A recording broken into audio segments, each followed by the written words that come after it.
Hello ಗೆಳೆಯರೆ, ಲಾ excellence IAS ಪ್ರಸ್ತುತಪಡಿಸುತ್ತಿರುವ April 21ರ ಕನ್ನಡದಲ್ಲಿ the Hindu ಸುದ್ದಿ ವಿಶ್ಲೇಷಣೆಗೆ ತಮಗೆಲ್ಲರಿಗೂ ಸ್ವಾಗತ. ಇಂದಿನ ಸುದ್ದಿ ವಿಶ್ಲೇಷಣೆಯನ್ನು ಪ್ರಾರಂಭ ಮಾಡೋದಕ್ಕೆ ಮುಂಚೆ ನಿಮಗೊಂದು ಸೂಚನೆ ಇದೆ. ರ್ಯಾಪಿಡ್ ರಿವಿಷನ್ ಪ್ರೋಗ್ರಾಮನ್ನು ಜಿಯೋಗ್ರಫಿಗೆ ಸಂಬಂಧಪಟ್ಟಂತೆ 2021ರ ಪ್ರಿಲಿಮ್ಸ್ಗೆ ಬಹಳನೇ ಪೂರಕವಾಗುವಂಥ ಮತ್ತು ಬಹಳ ಉಪಯೋಗವಾಗುವಂಥ ಒಂದು ಮೆಟೀರಿಯಲ್ ಆಗಿರ್ಬೋದು, ಕ್ಲಾಸಸ್ ಆಗಿರ್ಬೋದು, ಇದರಿಂದ ನಿಮಗೆ ದೊರೆಯಲಿದೆ. ಇಂಥ ಒಂದು ಕಾರ್ಯಕ್ರಮವನ್ನು ಮೋಹನ್ ಕೃಷ್ಣಮೂರ್ತಿ ಸರ್ ಅವರಿಂದ ನಡೆಸಿಕೊಡ್ಲಾಗ್ತಾ ಇದೆ. ಏಪ್ರಿಲ್ 24, 25 ಮತ್ತು 26ರಂದು 3 ದಿನಗಳ ಕಾಲ 3 ದಿನಗಳಲ್ಲಿ ಕಂಪ್ಲೀಟ್ ಜಿಯೋಗ್ರಫಿಯ ರ್ಯಾಪಿಡ್ ರಿವಿಷನ್ ಅನ್ನ ಮಾಡಿಕೊಡ್ಲಾಗುತ್ತೆ. ಇದು ನಿಮಗೆ ಪ್ರಿಲಿಮ್ಸ್ಗೆ ಬಹಳನೇ ಉಪಯೋಗ ಆಗಿರುವಂಥ ಒಂದು ಪ್ರೋಗ್ರಾಮ್ ಆಗಿರುತ್ತೆ. ಈ ವರ್ಷ ಪ್ರಿಲಿಮ್ಸ್ ಬರೀತಿರ್ತಕ್ಕಂಥ ಯಾರೇ ಆಸ್ಪಿರೆಂಟ್ಸ್ ಆಗಿದ್ರು ಕೂಡ ಈ ಒಂದು ಪ್ರೋಗ್ರಾಮಿಗೆ ರಿಜಿಸ್ಟರ್ ಆಗಿ ಇದರ ಒಂದು ಉಪಯೋಗವನ್ನು ಪಡ್ಕೊಳ್ಳಿ. ಇಂದಿನ ಮೊದಲ article, ban industrial use of oxygen now ಅಂತ ಹೇಳಿ ಹೈಕೋರ್ಟ್ ಹೇಳ್ತಾ ಇದೆ ಕೇಂದ್ರ ಸರ್ಕಾರದವರಿಗೆ. ಯಾವ ಒಂದು ಹೈಕೋರ್ಟ್ ಅಂದರೆ ಡೆಲ್ಲಿ ಹೈಕೋರ್ಟ್. ಡೆಲ್ಲಿ ಹೈಕೋರ್ಟ್ ಯಾಕೆ ಈ ಒಂದು ನಿರ್ಧಾರವನ್ನು ತಗೊಳ್ತಾ ಇದೆ ಅಂತಂದರೆ, ಆಕ್ಸಿಜನ್ನ ಅವಶ್ಯಕತೆ ಸಾಕಷ್ಟು ಹೆಚ್ಚಿನದಾಗ್ತಾ ಇದೆ. ದಿನೇ ದಿನೇ ಕೇಸಸ್ಗಳ ಸಂಖ್ಯೆ ಹೆಚ್ಚಾಗ್ತಿರೋದ್ರಿಂದ ನಿನ್ನೆ ಒಂದೇ ದಿನದಲ್ಲಿ 2,95,000 ಕೋವಿಡ್ ಪಾಸಿಟಿವ್ ಕೇಸಸ್ಗಳು ಭಾರತದಲ್ಲಿ ಆಗಿರ್ತಕ್ಕಂಥದ್ದು. 2,000ಕ್ಕೂ ಹೆಚ್ಚು ಮಂದಿ ಸಾವಿಗೀಡಾಗಿರ್ತಕ್ಕಂಥದ್ದು ಈ ಕೋವಿಡ್ ಪ್ರೈಮರಿ ರೀಸನ್ ಆಗಿರುತ್ತೆ. ಇಂಥವರ ಸಾವಿಗೆ 2,000ಕ್ಕೂ ಹೆಚ್ಚು ಮಂದಿಯ ಸಾವಿಗೆ ಪ್ರೈಮರಿ ರೀಸನ್ ಆಗಿರುತ್ತೆ.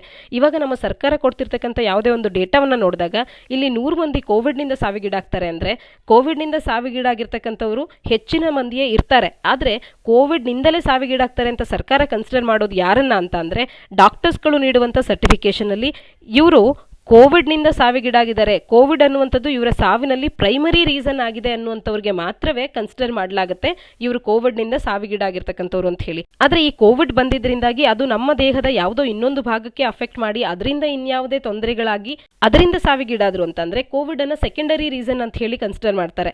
ಪ್ರೈಮರಿ ರೀಸನ್ ಆಗಿದ್ದಾಗ ಮಾತ್ರವೇ ಕೋವಿಡ್ನಿಂದ ಸಾವಿಗೀಡಾಗಿದ್ದಾರೆ ಅಂತ ಹೇಳಿ ಕನ್ಸಿಡರ್ ಮಾಡ್ತಾರೆ. ಆ ರೀತಿ ಭಾರತದಲ್ಲಿ ಆಗಿರ್ತಕ್ಕಂಥದ್ದು 2,000ಕ್ಕೂ ಹೆಚ್ಚು ಸಾವು ನಿನ್ನೆ ಕೋವಿಡ್ನಿಂದಲೇ, ಪ್ರೈಮರಿ ರೀಸನ್ ಕೋವಿಡ್ ಆಗಿರೋದ್ರಿಂದಲೇ ಆಗಿದೆ ಅನ್ನುವಂಥದ್ದನ್ನು ನಾವು ತಿಳ್ಕೊಳ್ಬೋದಾಗತ್ತೆ. ಇಷ್ಟು ಹೆಚ್ಚಿನ ಸಂಖ್ಯೆಯಲ್ಲಿ ಸಾವಾಗ್ತಾ ಇದೆ, ಇಷ್ಟು ಹೆಚ್ಚಿನದಾಗಿ ಕೋವಿಡ್ ಕೇಸಸ್ಗಳು ದಿನೇ ದಿನೇ ಹೆಚ್ಚಾಗ್ತಾ ಇದೆ. ಇಲ್ಲಿ ಡಬ್ಲಿಂಗ್ ರೇಟ್ ಅಂದರೆ ಏನು ಅನ್ನುವಂಥದ್ದನ್ನು ಕೂಡ ನೇರವಾಗಿ ಪ್ರಶ್ನೆಯನ್ನು ಕೇಳಬಹುದು. ಇವತ್ತು 100 ಕೇಸಸ್ಗಳಿದ್ದು 200 ಕೇಸಸ್ಗಳಾಗೋದಕ್ಕೆ ಎಷ್ಟು ದಿನಗಳು ಬೇಕು ಅಂತ ಅನ್ನುವಂಥದ್ದನ್ನು ನಾವು ಡಬ್ಲಿಂಗ್ ರೇಟ್ ಅಂತ ಹೇಳಿ ಕರಿತೇವೆ. ಇವತ್ತು ಭಾರತದಲ್ಲಿ 1 ಲಕ್ಷ ಕೇಸಸ್ ಕಾಣ್ತಾ ಇದ್ದೇವೆ. 2 ಲಕ್ಷ ಕೇಸಸ್ಗಳು ಇದೆ ಅಂತ ಹೇಳಿ ಭಾರತದಲ್ಲಿ ಗುರುತಿಸುವಂಥದ್ದು ಎಷ್ಟು ದಿನಗಳಲ್ಲಿ ಆಗುತ್ತೆ ಅದನ್ನು ನಾವು ಡಬ್ಲಿಂಗ್ ರೇಟ್ ಅಂತ ಹೇಳಿ ಕರೆಯುವಂಥದ್ದು. ಈ ರೀತಿಯ ಡಬ್ಲಿಂಗ್ ಆಗುವಂಥ ಟೈಮ್ ಪೀರಿಯಡ್ ಕೂಡ ಈಗ ಸಾಕಷ್ಟು ಕಡಿಮೆ ಆಗ್ತಿದೆ. ಅಂದರೆ ಬೇಗವೇ ಡಬ್ಲಿಂಗ್ ಆಗ್ತಾ ಇದೆ, ಅಷ್ಟು ಹೆಚ್ಚಿನ ಸಂಖ್ಯೆಯಲ್ಲಿ ಕೇಸಸ್ಗಳು ಬರ್ತಾ ಇದೆ. ಇನ್ನು ಟೆಸ್ಟಿಗೆ ಒಳಗಾಗುವಂಥವರಲ್ಲಿ ಪಾಸಿಟಿವಿಟಿ ರೇಟ್ ಕೂಡ ಹೆಚ್ಚಾಗಿರ್ತಕ್ಕಂಥದ್ದು. ಇದೆಲ್ಲವನ್ನ ನಾವೇನು ಕಾಣ್ತಾ ಇದ್ದೇವೆ, ಇದರ ಹಿನ್ನೆಲೆಯಲ್ಲಿ ಆಕ್ಸಿಜನ್ ಡಿಮ್ಯಾಂಡ್ ಅನ್ನುವಂಥದ್ದು ಹೆಚ್ಚಾಗಿದೆ. ಕೋವಿಡ್ ಕೇಸಸ್ಗಳ ಸಂಖ್ಯೆ ಹೆಚ್ಚಾಗಿದೆ, ಬೆಡ್ಸ್ಗಳ ಡಿಮ್ಯಾಂಡ್ ಹೆಚ್ಚಾಗಿದೆ, ಆಕ್ಸಿಜನ್ ಡಿಮ್ಯಾಂಡ್ ಅನ್ನುವಂಥದ್ದು ಹೆಚ್ಚಾಗಿದೆ. ಯಾಕೆ ಅಂತಂದರೆ ಕೋವಿಡ್ನಿಂದಾಗಿ ಲಂಗ್ಸ್ಗೆ ಅದು ಅಫೆಕ್ಟ್ ಆಗೋದ್ರಿಂದ ರೆಸ್ಪಿರೇಟರಿ ಸಿಸ್ಟಮ್ ಅಲ್ಲಿ ರೆಸ್ಪಿರೇಷನ್ಗೆ ತೊಂದರೆ ಆಗ್ಬೋದು. ನಮ್ಮ ಆಕ್ಸಿಜನ್ನಿನ ಸ್ಯಾಚುರೇಷನ್ ಅನ್ನುವಂಥದ್ದು ಕಡಿಮೆ ಆಗುತ್ತೆ. 90ಗಿಂತಲೂ ಕೂಡ ಸ್ಯಾಚುರೇಷನ್ ಅನ್ನುವಂಥದ್ದು ಪಲ್ಸ್ ಆಕ್ಸಿಮೀಟರ್ ಅಲ್ಲಿ ಚೆಕ್ ಮಾಡಿದಾಗ ಸ್ಯಾಚುರೇಷನ್ ಡೌನ್ ಆಗಿರುತ್ತೆ. ಈ ಎಲ್ಲ ಕಾರಣದಿಂದ ಅವರಿಗೆ ವೆಂಟಿಲೇಟರ್ ಸಪೋರ್ಟ್ ಅನ್ನುವಂಥದ್ದು ಬೇಕಾಗುತ್ತೆ, ICUನಲ್ಲಿ ಬೆಡ್ ಅನ್ನುವಂಥದ್ದು ಬೇಕಾಗುತ್ತೆ. ಆ ಹಿನ್ನೆಲೆಯಲ್ಲಿ ಈಗೇನು ಭಾರತದಲ್ಲಿ ಆಕ್ಸಿಜನ್ ಡಿಮ್ಯಾಂಡ್ ಇದೆ, ಆ ಆಕ್ಸಿಜನ್ ಡಿಮ್ಯಾಂಡ್ಗೆ ತಕ್ಕಂತೆ ಸಪ್ಲೈಯೇ ಭಾರತದಲ್ಲಿ ಸಿಗೋದಕ್ಕೆ ಸಾಧ್ಯ ಆಗ್ತಿಲ್ಲ ಈಗಿನ ದಿನಗಳಲ್ಲಿ. ಈ ಕಾರಣಕ್ಕೆ ಆಕ್ಸಿಜನ್ ಅನ್ನ ಇಂಥ ಸಂದರ್ಭದಲ್ಲಿ ಇದನ್ನ ಇಂಡಸ್ಟ್ರಿಯಲ್ ಪರ್ಪಸ್ಗೆ, ಬೇರೆ ಬೇರೆ ಪರ್ಪಸ್ಗೆ ಕೂಡ ಬಳಸ್ಕೊಳ್ಳೋದ್ರಿಂದಾಗಿ ಈಗೇನು ಅವಶ್ಯಕತೆ ಇದೆ ಬೆಡ್ಸ್ಗಳಲ್ಲಿ ಇರುವಂಥವರಿಗೆ, ಆಸ್ಪತ್ರೆಗಳಲ್ಲಿ ಇರುವಂಥವರಿಗೆ ಆ ಅವಶ್ಯಕತೆಯನ್ನು ಪೂರೈಕೆ ಮಾಡೋದಕ್ಕೆ ಕಷ್ಟ ಆಗುತ್ತೆ ಅಂತ ಹೇಳಿ ಆದಷ್ಟು ಶೀಘ್ರದಲ್ಲೇ ಇಂಡಸ್ಟ್ರಿಯಲ್ ಯೂಸ್ ಅನ್ನ ಬ್ಯಾನ್ ಮಾಡಬೇಕು ಅಂದಾಗ ಏಪ್ರಿಲ್ 22ರಿಂದ ಇಂಡಸ್ಟ್ರಿಯಲ್ ಯೂಸ್ಗೆ ಆಕ್ಸಿಜನ್ ಅನ್ನ ಬ್ಯಾನ್ ಮಾಡಲಾಗುತ್ತೆ ಅನ್ನುವಂಥದ್ದನ್ನ ಸೆಂಟರ್ನವರು ನಿರ್ಧಾರವನ್ನು ತಗೊಂಡಿದ್ರು. ಅದಕ್ಕೆ ಡೆಲ್ಲಿ ಹೈಕೋರ್ಟ್ ಈಗ ಹೇಳ್ತಾ ಇದೆ, ಏಪ್ರಿಲ್ 22 ಅಂತ ಹೇಳಿ ಯಾಕೆ ನಿರ್ಧಾರವನ್ನು ಕೈಗೊಂಡಿದ್ದೀರಾ? ಈಗ ನಮಗೆ ಶಾರ್ಟೇಜ್ ಇರುವಂಥದ್ದು, ಶಾರ್ಟೇಜ್ ಈಸ್ ನೌ, ಈಗ ನಮಗೆ ಶಾರ್ಟೇಜ್ ಆಲ್ರೆಡಿ ಇದೆ. ಆ ಕಾರಣಕ್ಕೆ ಸದ್ಯದಿಂದಲೇ, ಈ ಸಮಯದಿಂದಲೇ ಈ ಒಂದು ಬ್ಯಾನ್ ಅನ್ನು ನೀವು ಮಾಡಬೇಕು ಅಂತ ಹೇಳಿ ಕೇಂದ್ರ ಸರ್ಕಾರದವರಿಗೆ ನಿನ್ನೆ ಈ ಡೆಲ್ಲಿ ಹೈಕೋರ್ಟ್ ಅನ್ನುವಂಥದ್ದು ತಿಳಿಸಿರ್ತಕ್ಕಂಥದ್ದು. ಇಲ್ಲಿ ಹೇಳ್ತಿರ್ತಕ್ಕಂಥ ಈ ವಾಕ್ಯಗಳನ್ನ ನೇರವಾಗಿ ನಾವು ನಮ್ಮ ಮೇನ್ಸ್ ಉತ್ತರಗಳಲ್ಲಿ ಬಳಸ್ಕೊಳ್ಬಹುದಾಗುತ್ತೆ. Economic interest can't override lives, otherwise we are waiting for a much bigger disaster ಅಂತ ಹೇಳಿ. ನಮ್ಮ ಒಂದು ಆರ್ಥಿಕ ಒಂದು ಇಂಟ್ರೆಸ್ಟ್ಗಳೇನಿರುತ್ತೆ ಅಂದರೆ ಹಣಕಾಸಿನ ವಿಚಾರದಲ್ಲಿ ನಮಗೆ ಲಾಭ ಬರುತ್ತೆ ಅಂತ ಹೇಳಿ ಕಮರ್ಷಿಯಲ್ ಯೂಸ್ಗೆ ಅಂತ ನಾವು ನೋಡ್ತೇವೆ. ಇದು ನಮ್ಮ ಜೀವಗಳನ್ನು ಓವರ್ ರೈಡ್ ಮಾಡುವಂತಿಲ್ಲ. ಎಕನಾಮಿಕ್ ಇಂಟ್ರೆಸ್ಟ್ ಅನ್ನುವಂಥದ್ದು ಅದು ನಮ್ಮ ಜೀವಕ್ಕಿಂತ ಹೆಚ್ಚೇನಲ್ಲ. ಹಾಗಾಗಿ ನಾವು ದಿನೇ ದಿನೇ ಲೇಟ್ ಮಾಡದಂತೆ ಏಪ್ರಿಲ್ 22ರಿಂದ ಇದನ್ನು ನಾವು ಇಂಡಸ್ಟ್ರಿಯಲ್ ಯೂಸ್ಗೆ ಬ್ಯಾನ್ ಮಾಡ್ತೇವೆ ಅಂತ ಹೇಳಿ ಮುಂದಕ್ಕಾಗದಂತೆ ನಾವು ಈ ವೆಯ್ಟಿಂಗ್ ಅನ್ನು ಏನು ಮಾಡ್ತೇವೆ, ಈ ರೀತಿಯ ವೆಯ್ಟಿಂಗ್ನಿಂದ ಬಿಗ್ಗರ್ ಡಿಸಾಸ್ಟರ್ ಅನ್ನುವಂಥದ್ದು ಮುಂದಿನ ದಿನಗಳಲ್ಲಿ ನಾವು ನೋಡಬೇಕಾಗತ್ತೆ ಅನ್ನುವಂಥ ಸೆಂಟೆನ್ಸನ್ನು ಈಗ ಹೈಕೋರ್ಟ್ ಹೇಳಿರ್ತಕ್ಕಂಥದ್ದು. ಈ ರೀತಿ ಹಿಂದೂನಲ್ಲಿ ಬರುವಂಥ ವಾಕ್ಯಗಳನ್ನು ನೇರವಾಗಿ ನಾವು ನಮ್ಮ ಉತ್ತರಗಳಲ್ಲಿ ಕೆಲವೊಮ್ಮೆ ಬಳಸ್ಕೊಳ್ಬೋದಾಗುತ್ತೆ. ಇನ್ನು NCERTಯ ಕೆಲವೊಂದು ಸ್ಟೇಟ್ಮೆಂಟ್ಸ್ಗಳಾಗಿರ್ಬೋದು, ಈ ರೀತಿ ವಾಕ್ಯಗಳಾಗಿರ್ಬೋದು, ಅಥವಾ ಹಿಂದೂನಲ್ಲಿ ಬರುವಂಥ ವಾಕ್ಯಗಳು, ಹೆಡ್ಡಿಂಗ್ಸ್ಗಳಾಗಿರ್ಬೋದು, ಇವು ಕೆಲವೊಮ್ಮೆ ನೇರವಾಗಿ ಪ್ರಶ್ನೆಗಳಾಗಿ ಕೂಡ ಕನ್ವರ್ಟ್ ಆಗಿರುತ್ತೆ UPSCಯ ಮುಖ್ಯ ಪರೀಕ್ಷೆಯಲ್ಲಿ. ಇನ್ನು ಆರ್ಟಿಕಲ್ನಲ್ಲಿ ಹೇಳೋ ಪ್ರಕಾರವಾಗಿ ಸದ್ಯಕ್ಕೆ ಏನು 10 ಕೋಟಿಯಷ್ಟು ವ್ಯಾಕ್ಸಿನ್ ಅನ್ನುವಂಥದ್ದು ಪ್ರೊಡ್ಯೂಸ್ ಆಗಿದ್ರೆ ಅದರಲ್ಲಿ 44 ಲಕ್ಷಗಳಷ್ಟು ವ್ಯಾಕ್ಸಿನ್ ಡೋಸೇಜಸ್ಗಳು ಭಾರತದಲ್ಲಿ ವೇಸ್ಟ್ ಆಗಿದೆ. ಇದರ ಪ್ರಕಾರವಾಗಿ 6% ಆಫ್ ವ್ಯಾಕ್ಸಿನ್ಸ್ ವೇಸ್ಟ್ ಆಗ್ತಾ ಇದೆ. ಇಷ್ಟರ ಮಟ್ಟಿಗೆ ಇವತ್ತು ವ್ಯಾಕ್ಸಿನಿನ ಅವಶ್ಯಕತೆ ಇಷ್ಟು ಹೆಚ್ಚಿನದಾಗಿ ಇರುವಂಥ ಸಂದರ್ಭದಲ್ಲಿ ಇಷ್ಟು ಹೆಚ್ಚಿನದಾಗಿ ನಾವು ವ್ಯಾಕ್ಸಿನ್ ವೇಸ್ಟೇಜ್ ಅನ್ನುವಂಥದ್ದು ಮಾಡ್ತಾ ಇದ್ರೆ ಈ ವೇಸ್ಟನ್ನು ಈ ಹೈಕೋರ್ಟ್ ಕ್ರಿಮಿನಲ್ ವೇಸ್ಟ್ ಅಂತ ಹೇಳಿ ಕರೀತಿದೆ. ಅಂದರೆ ಈ ರೀತಿಯಾಗಿ ವೇಸ್ಟ್ ಆಗಲೇಬಾರ್ದು, ಆದಷ್ಟು ವೇಸ್ಟೇಜ್ ಅನ್ನುವಂಥದ್ದು ಕಡಿಮೆ ಆಗಬೇಕು ಅನ್ನುವಂಥದ್ದು ಹೈಕೋರ್ಟ್ನ ಅಭಿಪ್ರಾಯ ಆಗಿದೆ. ಈ ರೀತಿ ವೇಸ್ಟ್ ಆಗೋದನ್ನ ಕ್ರಿಮಿನಲ್ ವೇಸ್ಟ್ ಅಂತ ಕರೀತಾ ಇದೆ. ಓವರಾಲ್ ಆಗಿ 6% ವ್ಯಾಕ್ಸಿನ್ಸ್ಗಳು ವೇಸ್ಟ್ ಆಗ್ತಾ ಇದೆ. ಈ ರೀತಿ ನಾವು ತಡ ಮಾಡಿದ್ದೆ ಆದರೆ ಇಂಡಸ್ಟ್ರಿಯಲ್ ಯೂಸ್ಗೂ ಕೂಡ ನಾವು ಅಲ್ಲಿವರೆಗೂ ಅಲೋ ಮಾಡಿದ್ದೆ ಆದರೆ ಮಚ್ ಬಿಗ್ಗರ್ ಡಿಸಾಸ್ಟರ್ ಅನ್ನು ನಾವು ನೆಕ್ಸ್ಟ್ ಆಗಿ ನೋಡಬೇಕಾಗುತ್ತೆ ಮುಂದಿನ ದಿನಗಳಲ್ಲಿ ಅನ್ನುವಂಥದ್ದು ಆರ್ಟಿಕಲ್ನ ಒಂದು ಅಭಿಪ್ರಾಯ ಆಗಿರ್ತಕ್ಕಂಥದ್ದು. ಆರ್ಟಿಕಲ್ನ ಹಿನ್ನೆಲೆಯಲ್ಲಿ ಯಾವ ಯಾವ ಪರ್ಪಸ್ಸಿಗೆ ಇಂಡಸ್ಟ್ರಿಯಲ್ ಯೂಸಿಗೆ ಆಕ್ಸಿಜನ್ ಅನ್ನು ಬಳಕೆ ಮಾಡ್ಕೊಳ್ತಾರೆ ಅನ್ನುವಂಥದ್ದನ್ನು ನೀವು ಕಮೆಂಟ್ ಸೆಕ್ಷನಲ್ಲಿ ಕಮೆಂಟ್ ಮಾಡಿ ತಿಳಿಸಿ. ಮುಂದಿನ article border situation can't be swept under carpet ಅಂತ ಹೇಳಿ ಚೀನಾಕ್ಕೆ ಇಂಡಿಯಾದ ಎನ್ವಾಯ್ ಆಗಿರುವಂಥ ವಿಕ್ರಮ್ ಮಿಶ್ರಿ ಅವರು ಹೇಳ್ತಾ ಇರ್ತಕ್ಕಂಥದ್ದು. ಇವ್ರ ಪ್ರಕಾರ ಪೋಸ್ಟ್ ಪ್ಯಾಂಡಮಿಕ್ ವರ್ಲ್ಡ್ನಲ್ಲಿ ಆಲ್ಟರ್ಡ್ ಈಕ್ವೇಷನ್ಸಲ್ಲಿ ನಾವು ಬದುಕ್ತಾ ಇದ್ದೀವಿ. ಅಂತಂದರೆ ಎನಿಮಿ ರಾಷ್ಟ್ರ ಅಂತ ಹೇಳಿ ಗುರುತಿಸ್ಕೊಳ್ಳುವಂಥವು ಅಥವಾ ಕಿತ್ತಾಟವನ್ನೇ ಮಾಡ್ಕೊಂಡು ಬಂದಿರತಕ್ಕಂಥ ರಾಷ್ಟ್ರಗಳು ಕೂಡ ಈಗ ಕೈ ಜೋಡಿಸಬೇಕಾದಂಥ ಪರಿಸ್ಥಿತಿ, ಅವರಿಬ್ಬರು ಕೂಡ ಸ್ನೇಹಿತ ರಾಷ್ಟ್ರಗಳಂತೆ ಈಗ ಕಾಣಿಸುವಂಥದ್ದು. ಈ ರೀತಿ ಆಲ್ಟರ್ಡ್ ಈಕ್ವೇಷನ್ಸ್ಗಳನ್ನು ಇವತ್ತಿನ ಅಥವಾ ಮುಂದಿನ ಪೋಸ್ಟ್ ಪ್ಯಾಂಡಮಿಕ್ ವರ್ಲ್ಡ್ನಲ್ಲಿ ಕಾಣಬೇಕಾಗಿ ಬರುತ್ತೆ. ಮಲ್ಟಿ ಪೋಲಾರಿಟಿ ಅನ್ನುವಂಥದ್ದು probably more important than ever. ಈ ಹಿಂದಿನ ಕಂಡಿದ್ದಕ್ಕಿಂತಲೂ ಹೆಚ್ಚಿನ ಇಂಪಾರ್ಟೆನ್ಸನ್ನು ಮಲ್ಟಿ ಪೋಲಾರಿಟಿ ಅನ್ನುವಂಥದ್ದು ಹೊಂದಿರುತ್ತೆ. ಇಂಡೋ ಪೆಸಿಫಿಕ್ ಓಷನಲ್ಲಿ ಈ ರೀಜನಲ್ಲಿ ಆಗಿರ್ಬೋದು ಅಥವಾ ಬಿಯಾಂಡ್ ಯಾವುದೇ ರೀಜನಲ್ಲಾದರೂ ಆಗಿರ್ಬೋದು. ಈ ರೀತಿ ವರ್ಲ್ಡ್ ಎಲ್ಲ ನಾವು ಪೋಸ್ಟ್ ಪ್ಯಾಂಡಮಿಕ್ ವರ್ಲ್ಡ್ ಅಲ್ಲಿ ಕಾಣಬೇಕಾಗುತ್ತೆ. ಹಾಗಾಗಿ ಬೇರೆ ಬೇರೆ ರಾಷ್ಟ್ರಗಳೊಟ್ಟಿಗೆ ಇನ್ಕ್ಲೂಡಿಂಗ್ ಚೈನಾ ನಾವು ಒಳ್ಳೆ ರಿಲೇಷನ್ಸ್ ಅನ್ನು ಹೊಂದಿರುವಂಥದ್ದು ಬಹಳನೇ ಇಂಪಾರ್ಟೆಂಟ್ ಆಗುತ್ತೆ ಅನ್ನುವಂಥದ್ದು ಇವರ ಒಂದು ಅಭಿಪ್ರಾಯ. ಈ ಹಿನ್ನೆಲೆಯಲ್ಲಿ ಬಾರ್ಡರ್ನಲ್ಲಿ ಪೀಸನ್ನು ಮೇಂಟೈನ್ ಮಾಡುವಂಥದ್ದು ಎಸೆನ್ಷಿಯಲ್ ವಿಷಯ ಆಗುತ್ತೆ ಬೀಜಿಂಗ್ ಮತ್ತು ಭಾರತದ ಟೈಸ್ಗಳನ್ನು ಮುಂದೆ ತಗೊಂಡು ಹೋಗೋದಕ್ಕೆ ಅನ್ನುವಂಥ ಇವರ ಒಂದು ಅಭಿಪ್ರಾಯ ಆಗಿದೆ. Maintaining piece and tranquility in the border areas is the essential basis ಅಂತ ಹೇಳಿ ಇವರು ತಿಳಿಸ್ತಾ ಇದ್ದಾರೆ. ಭಾರತ ಮತ್ತು ಚೀನಾದ ಟೈಸ್ಗಳನ್ನು ನಾವು ಮುಂದೆ ತಗೊಂಡು ಹೋಗೋದಕ್ಕೆ ಇದು ಬಹಳ ಇಂಪಾರ್ಟೆಂಟ್ ಅಂತ ಹೇಳಿ ಇವರ ಮಾತು. ಇನ್ನು ಇಬ್ಬರೂ ರಾಷ್ಟ್ರಗಳ ಸೆನ್ಸಿಟಿವಿಟೀಸ್ಗಳಿಗೆ ಅದರ್ ಪ್ರಯಾರಿಟೀಸ್ಗಳಿಗೆ ಮ್ಯೂಚುವಲ್ ಕನ್ಸರ್ನ್ಸನ್ನು ಒಂದು ರೆಸ್ಪೆಕ್ಟನ್ನು ತೋರಿಸಬೇಕು ಅನ್ನುವಂಥದ್ದು ಕೂಡ ಇವರ ಒಂದು ಅಭಿಪ್ರಾಯ. ಇನ್ನು ಕೆಲವೊಂದು ಏರಿಯಾಸ್ಗಳನ್ನು ನಾವು ನೋಡಿದಾಗ ಚೀನಾದ ಮೀಡಿಯಾ ಒಂದು ಇತ್ತೀಚೆಗೆ ನೀಡಿರ್ತಕ್ಕಂಥ ಒಂದು ರಿಪೋರ್ಟನ್ನು ಮಂಡೇ ನೀಡಿರ್ತಕ್ಕಂಥ ಒಂದು ರಿಪೋರ್ಟನ್ನು ನೋಡಿದ್ರೆ ಪೀಪಲ್ಸ್ ಲಿಬರೇಷನ್ ಆರ್ಮಿ ಅನ್ನುವಂಥದ್ದು ಲಾಂಗ್ ರೇಂಜ್ ರಾಕೆಟನ್ನು ಅಡ್ವಾನ್ಸ್ಡ್ ಲಾಂಗ್ ರೇಂಜ್ ರಾಕೆಟನ್ನು ಹಿಮಾಲಯದ ಕಡೆಗೆ ಒಂದು ಡೆಪ್ಲಾಯ್ ಮಾಡಿರ್ತಕ್ಕಂಥದ್ದು. It is the first time PLA ಅನ್ನುವಂಥದ್ದು ಕನ್ಫರ್ಮ್ ಮಾಡಿದೆ ಈ ರೀತಿಯ ಒಂದು ಲಾಂಗ್ ರೇಂಜ್ ರಾಕೆಟನ್ನು ಡೆಪ್ಲಾಯ್ ಮಾಡಿದ್ದೀವಿ ಭಾರತದ ಬಾರ್ಡರ್ನ ಕಡೆಗೆ ಅಂತ ಹೇಳಿ. ಇದೇ ರೀತಿಯಾಗಿ ನಾವು ನೋಡ್ತಾ ಹೋದರೆ ಒಂದು ಆರ್ಟಿಲರಿ ಬ್ರಿಗೇಡ್ ಅನ್ನುವಂಥದ್ದು 5200 ಮೀಟರ್ಸ್ಗಳು ಸಿ ಲೆವೆಲ್ಗಿಂತಲೂ ಎತ್ತರದಲ್ಲಿ ಇರುವಂಥ ಜಿನ್ಜಿಯಾಂಗ್ ಮಿಲಿಟರಿ ಡಿಸ್ಟ್ರಿಕ್ಟ್ನಲ್ಲಿ ರಾಕೆಟ್ ಸಿಸ್ಟಮನ್ನು ಬಳಕೆ ಮಾಡಿಕೊಂಡು ಡ್ರಿಲ್ಸ್ಗಳು ಇಂಟೆನ್ಸಿಫೈ ಆಗಿರೋದನ್ನು ಕೂಡ ಕಾಣಬಹುದಾಗುತ್ತೆ. ಫುಲ್ ವಿಂಗ್ ಕಂಪ್ಯಾಟ್ ರೆಡಿ ಟ್ರೈನಿಂಗ್ ಕೂಡ ಅಲ್ಲಿ ಒಳಗಾಗ್ತಾ ಇರ್ತಕ್ಕಂಥದ್ದು ಚೀನಾದ ಪೀಪಲ್ಸ್ ಲಿಬರೇಷನ್ ಆರ್ಮಿಯ ಮಿಲಿಟರಿ ಪರ್ಸನಲ್ಸ್ಗಳು.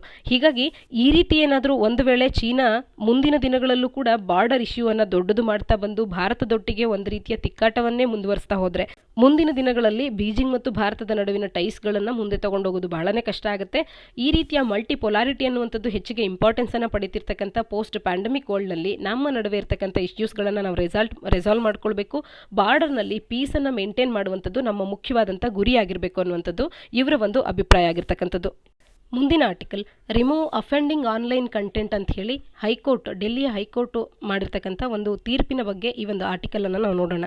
ಇಲ್ಲಿ ಅಫೆಂಡಿಂಗ್ ಕಂಟೆಂಟನ್ನು ಇಂಟರ್ನೆಟ್ನಲ್ಲಿ ಅಪ್ಲೋಡ್ ಮಾಡುವಂಥ ವೆಬ್ಸೈಟ್ ಆಗಿರ್ಬೋದು ಅಥವಾ ಯಾವುದೇ ಆನ್ಲೈನ್ ಪ್ಲಾಟ್ಫಾರ್ಮ್ ಆಗಿರ್ಬೋದು ಇವುಗಳಿಗೆ ಈ ರೀತಿಯ ಕಂಟೆಂಟನ್ನು ಹಾಕದೇ ಇರುವಂಥ ಡೈರೆಕ್ಷನ್ಸ್ಗಳ ಕುರಿತಂತೆ ಒಂದಷ್ಟು ಗೈಡ್ಲೈನ್ಸ್ಗಳನ್ನು ಡೆಲ್ಲಿಯ ಹೈಕೋರ್ಟ್ ನೀಡಿದೆ. ಯಾವ ಹಿನ್ನೆಲೆಯಲ್ಲಿ ಅಂತ ಅಂದರೆ ಒಬ್ಬಳು ವುಮೆನ್ ಒಂದು ಪಿಟಿಷನನ್ನು ಹಾಕಿದ್ದಾಳೆ. ಆ ಪಿಟಿಷನ್ ಯಾವ ವಿಚಾರ ಅಂತ ಅಂದರೆ ಆಕೆ ಇನ್ಸ್ಟಾಗ್ರಾಮ್ ಮತ್ತು ಫೇಸ್ಬುಕ್ನಲ್ಲಿ ಹಾಕಿರ್ತಕ್ಕಂಥ ತನ್ನ ಫೋಟೋಸ್ಗಳನ್ನು ಬಳಕೆ ಮಾಡಿಕೊಂಡು ಆಕೆಯ ಮೇಲೆ ಅಬ್ಸೀನ್ ಆಗುವಂಥ ಅಫೆನ್ಸಿವ್ ಆಗುವಂಥ ಕಂಟೆಂಟನ್ನು ಪೋರ್ನೋಗ್ರಫಿಕ್ ಸೈಟ್ಸ್ಗಳಲ್ಲಿ ಬರುವಂತೆ ಮಾಡಿರ್ತಕ್ಕಂಥದ್ದು. ಈ ಹಿನ್ನೆಲೆಯಲ್ಲಿ ಆಕೆ ಒಂದು ಪಿಟಿಷನನ್ನು ಫೈಲ್ ಮಾಡಿದ್ದಾಳೆ. ಅದಕ್ಕೆ ಒಂದು ತೀರ್ಪಿನ ರೂಪದಲ್ಲಿ ಡೆಲ್ಲಿ ಹೈಕೋರ್ಟ್ ಈಗ ಹೇಳಿರ್ತಕ್ಕಂಥ ಈ ವಾಕ್ಯಗಳನ್ನು ನಾವು ಮೇನ್ಸ್ ಉತ್ತರಗಳಲ್ಲಿ ಕೂಡ ಬಳಸ್ಕೊಳ್ಬೋದಾಗುತ್ತೆ. The internet never sleeps and the internet never forgets ಅಂತ ಹೇಳಿ ಡೆಲ್ಲಿ ಹೈಕೋರ್ಟ್ ಹೇಳ್ತಾ ಇದೆ. ಈ ರೀತಿಯಾಗಿರ್ತಕ್ಕಂಥ ಇಂಟರ್ನೆಟ್ನಲ್ಲಿ ಒಂದಷ್ಟು ಡೈರೆಕ್ಷನ್ಸ್ಗಳನ್ನು ನೀಡ್ತಾ ಇದ್ದಾರೆ. ಅಫೆಂಡಿಂಗ್ ಕಂಟೆಂಟ್ ಅಂತ ಹೇಳಿ ಪೋರ್ನೋಗ್ರಫಿಗೆ ಸಂಬಂಧಪಟ್ಟಂಥ ವಿಡಿಯೋಸ್ ವಿಡಿಯೋಸ್ ಆಗಿರ್ಬೋದು, ಫೋಟೋಗ್ರಾಫ್ಸ್ ಆಗಿರ್ಬೋದು, ಇವುಗಳನ್ನು ಪೋರ್ನೋಗ್ರಫಿಕ್ ವೆಬ್ಸೈಟ್ಸ್ಗಳಿಂದ, ಆನ್ಲೈನ್ ಪ್ಲಾಟ್ಫಾರ್ಮ್ಸ್ಗಳಿಂದ, ವೆಬ್ಸೈಟ್ಸ್ಗಳಿಂದ ತೆಗೆದು ಹಾಕಬೇಕಾಗುತ್ತೆ. ಎಷ್ಟು ಶೀಘ್ರದಲ್ಲಿ ಅಂತಂದರೆ ಅದಕ್ಕೆ ಸಂಬಂಧಪಟ್ಟಂತೆ ಕೋರ್ಟ್ ಆರ್ಡರ್ ರಿಸೀವ್ ಆಗಿರ್ತಕ್ಕಂಥ 24 ಗಂಟೆಗಳ ಒಳಗಾಗಿಯೇ ಅಂಥ ಕಂಟೆಂಟನ್ನು ರಿಮೂವ್ ಮಾಡಬೇಕಾಗುತ್ತೆ. ಮತ್ತು ಆ ಕಂಟೆಂಟನ್ನು ಮುಂದಿನ ತನಿಖೆಗಾಗಿ 180 ದಿನಗಳು ಅಂದರೆ 6 ತಿಂಗಳುಗಳವರೆಗೆ ಮುಂದಿನ ತನಿಖೆಗಾಗಿ ಆ ಕಂಟೆಂಟನ್ನು ಅವರ ಬಳಿಯೇ ಅವರು ಇಟ್ಕೊಳ್ಬೇಕಾಗತ್ತೆ ಎನ್ನುವಂಥದ್ದು. ಈ ರೀತಿ ಅಂದರೆ ವೆಬ್ಸೈಟ್ನಿಂದ ರಿಮೂವ್ ಮಾಡಿ ಕಂಟೆಂಟನ್ನು ಅಲ್ಲಿವರೆಗೂ 6 ತಿಂಗಳವರೆಗೂ ಸ್ಟೋರ್ ಮಾಡಿ ಇಟ್ಕೊಳ್ಬೇಕಾಗತ್ತೆ ಅನ್ನುವಂಥದ್ದನ್ನು ಈ ಆರ್ಟಿಕಲ್ ನಮಗೆ ತಿಳಿಸ್ತಾ ಇದೆ. ಇಲ್ಲಿ ನಾವು ಈ ಒಂದು ವಾಕ್ಯವನ್ನು ಮೇನ್ಸ್ ಉತ್ತರಗಳಲ್ಲಿ ಬಳಸ್ಕೊಳ್ಬೋದಾಗುತ್ತೆ. ಜೊತೆಗೆ ಇಂಟರ್ನೆಟ್ಗೆ ಸಂಬಂಧಪಟ್ಟಂಥ ಇಶ್ಯೂಸ್ಗಳಲ್ಲಿ ಇದು ಕೂಡ ಒಂದು ಬಿಗ್ ಇಶ್ಯೂ ಆಗಿರುತ್ತೆ. ಈ ಇಶ್ಯೂಗೆ ಸಂಬಂಧಪಟ್ಟಂತೆ ಇದರಲ್ಲಿ ಆಗ್ತಿರ್ತಕ್ಕಂಥ ಸಮಸ್ಯೆಗಳು, ತೊಂದರೆಗಳನ್ನು ಯಾವ ರೀತಿಯಾಗಿ ಫೇಸ್ ಮಾಡಬೇಕು ಅಂತ ಹೇಳಿ ಡೆಲ್ಲಿ ಹೈಕೋರ್ಟ್ ತಗೊಂಡಿರ್ತಕ್ಕಂಥ ನಿರ್ಧಾರ ಅಥವಾ ತೀರ್ಪಿನ ಬಗ್ಗೆ ಕೂಡ ನಾವು ನಮ್ಮ ಉತ್ತರಗಳಲ್ಲಿ ಬಳಸ್ಕೊಳ್ಬೋದಾಗುತ್ತೆ. ಮುಂದಿನ article US denies vaccine inputs ban ಅನ್ನೋದಾಗಿದೆ. ವ್ಯಾಕ್ಸಿನ್ಗೆ ಸಂಬಂಧಪಟ್ಟಂತೆ ಕೋವಿಶೀಲ್ಡ್ ವ್ಯಾಕ್ಸಿನನ್ನು ತಯಾರು ಮಾಡೋದಕ್ಕೆ ಬೇಕಾಗುವಂಥ ಬಯೋ ರಿಯಾಕ್ಟರ್ ಬ್ಯಾಗ್ಸ್ಗಳನ್ನು ಒಳಗೊಂಡಂತೆ ಇನ್ನುಳಿದಂಥ ಇನ್ಪುಟ್ಸ್ಗಳಿಗೇನು ವ್ಯಾಕ್ಸಿನ್ ತಯಾರಿಕೆಗೆ ಬೇಕಾಗುತ್ತೆ, ಈ ರೀತಿಯ ವ್ಯಾಕ್ಸಿನ್ ಇನ್ಪುಟ್ಸ್ಗಳನ್ನು US ಭಾರತಕ್ಕೆ ಎಕ್ಸ್ಪೋರ್ಟ್ ಮಾಡೋದನ್ನು ಬ್ಯಾನ್ ಮಾಡಿದೆ ಅಂತ ಹೇಳಿ ಇತ್ತೀಚೆಗೆ ನಾವು ಸುದ್ದಿಯನ್ನು ಕೇಳ್ತಾ ಇದ್ವಿ.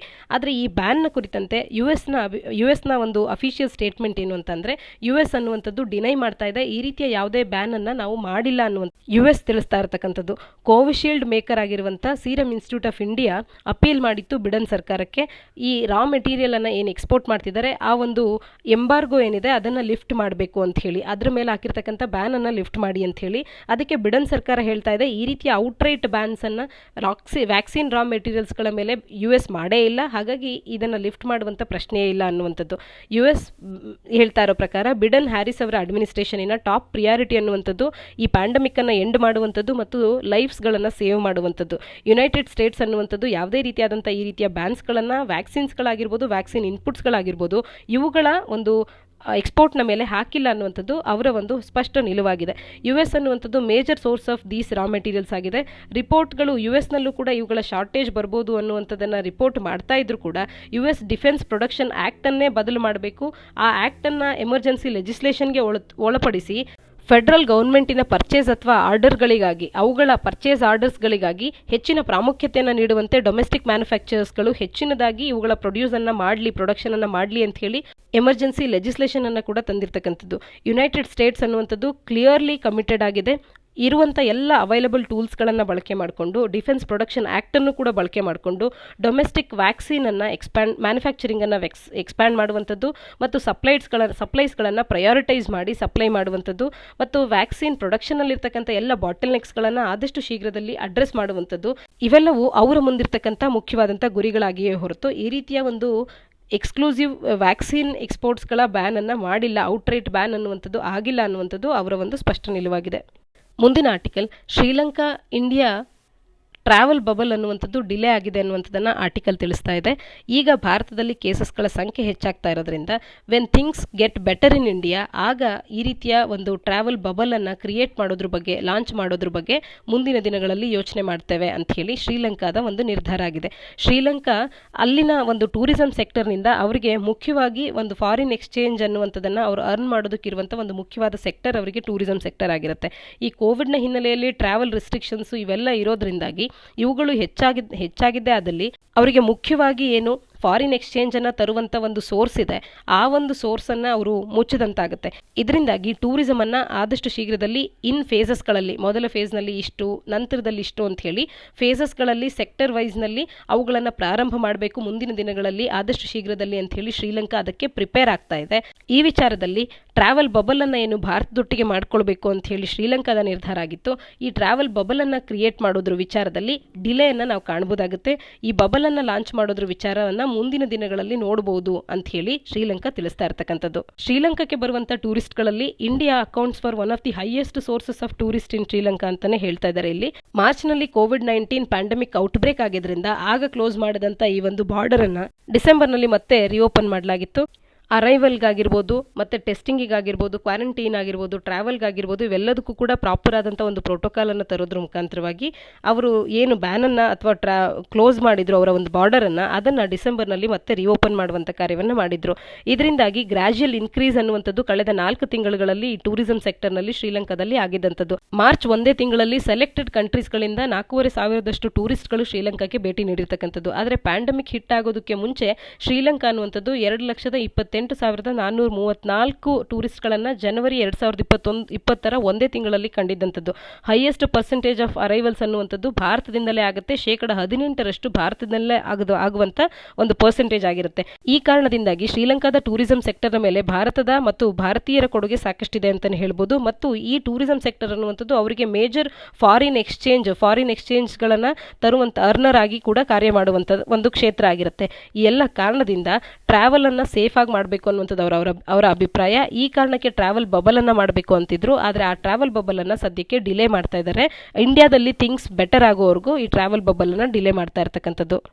ಮುಂದಿನ article, Chad president Deby dies on battlefield ಅಂತ ಹೇಳಿ ಅಲ್ಲಿನ ಆರ್ಮಿ ತಿಳಿಸ್ತಾ ಇದೆ.